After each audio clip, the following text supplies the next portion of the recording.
Bang,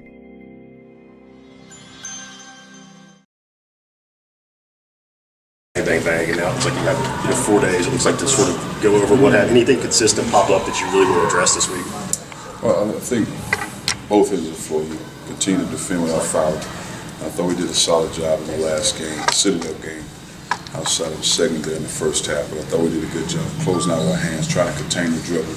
We really did probably one of our better jobs in fighting in ball screens with the ball handling. So that part was good. Offensively, just the spacing of it, slowing down a little bit.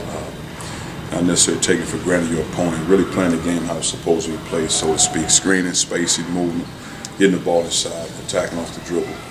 How nice is it with kind of the extra couple of days to be able to take some time to pinpoint those things and work on them without feeling like I got to prepare for a game today? Well, it's good. I think it's good for our guys. Just settle down. We had a day off yesterday so we can watch film as a staff, break down the things we need to go over. Then what we do as a staff, the 3 games, including the exhibition games, everything offensively and defense we talk about, and you put it all together and see what's consistent. So that means really you have to change some things, continue to work on certain things, spend more time with an individual guy on something he needs to get better at. So it's always good to have a couple of days off and to regroup and get better. But for us, again, on defense, boxing out, I don't think our guards are doing a very good job of boxing out, because right now, Jerron and Jonell, the key guys, getting all of them off the glass. But our guards have to do a better job of getting long rebounds. You guys went with a 4-guard lineup at one point. Is that something we're going to see in the future, or were you just kind of more curious for you? Without a doubt, you'll see a lot of that. We did a lot last year with Jordan. I think we had more success last year. We went with the 4-guard lineup with Amani more at the 4 position. And we'll spread guys out, but it's just getting guys familiar right now.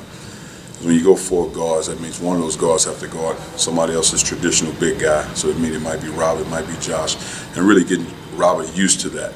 Right now, you just got him at the 2 position, understanding that spot. But when you start going 4 guards, there are a lot of other things he has to learn as far as post defense, different scenarios that we do with our big guys. And he normally doesn't work with the big guys. So those are the adjustments he'll have to make when we go with 4 guards. But right now, we just got him at the 2. So do you want Robert to be more aggressive on offense when he's in the game? It seems like he's maybe letting it come to him a little bit. Just as aggressive as a basketball player. I mean, he's one of those guys that's always been that type of player. He scored a lot in high school, but the game came to him because everything went through him. But it's different here because you got 4 of the guys that are good basketball players on the floor with him. But with him, I thought he was the best since he's been as far as attacking in the last game, but just taking what the defense gives him. But I thought he did a better job of using his athleticism around the rim in the last game. He has to do more of that because he has the ability to go up over guys. We need to see more of that. I think there was an instance in the first half where his guy got by him and ended up getting kind of fouled, and I think he took him out right then and put Josh back in the game. Is he kind of getting a better understanding that it's defense first around here? Well, I just think making him understand to defend at a high level. And taking pride in it, because I've never understood the fact that when guys come from high school, they're supposed to be better scorers than defenders. I think it's the other way around. There's not many guys, even though guys score a lot in high school, doesn't necessarily mean great scorers. You can see that when guys transition to the college game. But I think everybody should be able to defend it, just what you have in you, whether you have the principles or not. When I came out of high school, we played all 2-3 zone. I went to Gene Katie at Purdue, it was all man-to-man. So just having the discipline to do it, because I think it's easy to defend as a young guy as opposed to scoring, because so many intricacies as far as the offense is concerned. If you're not the go-to guy, learning plays, learn how to screen. So I think you got to be able to defend right away. What's Josh's lack of turnovers? What's he doing differently that maybe he has improved upon from last year?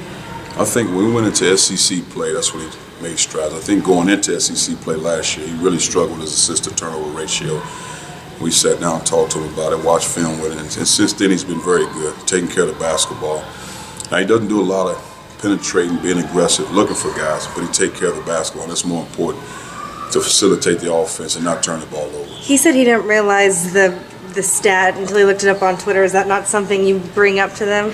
Not at all. I try to stay away from negativity. When I talk negativity, I talk in whole as opposed to one guy. If I need to bring a guy and there's something we see as a staff, we'll talk about it. In most cases, my assistant coaches will hit the guys before I do. Because once they get to me, then it's an issue. So, and you know what happens with a head coach, those guys, whatever coach says, that's what goes. So we try to tiptoe around and let those guys feel it. Just like free throws, we got some guys that are missing layups that we think should make layups, and we just talk about it generally, guys, we need to do a better job with layups as opposed to singling out a guy, because if he becomes a focus, then he's thinking about it, then he's not playing as effective. Your free throw shooting's gotten a lot better since that Xavier game. Did y'all work extra on that after, or just chalk that up as a bad day at the office in that regard? Or? I think this is a bad day. We normally spend 20, 25 minutes every day on free throw shooting, so just one of those days. And again, I don't consume myself with it because we spend time on it.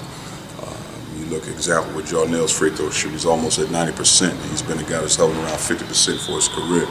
So we spend time on it, and credit to Jarnell. But no, we don't talk a lot about it. We just continue to put the work in. Unless a guy needs improvement in his shot technique, other than that, we don't focus on it. Antonio Barton's off to a nice start. What have you seen out of him that you like, and what do you see out of him that you think he needs to improve upon? Well, I think he's really probably about 85% right now with that leg injury, just still coming around with that. But what do I like? He's always been a guy that in the scout report, even when we played him, we go back and look at the scout report, he can make three-point shots, he can make 1 or 2 dribble pull-ups. That's always been his game. He's been effective at that, and he's doing that now.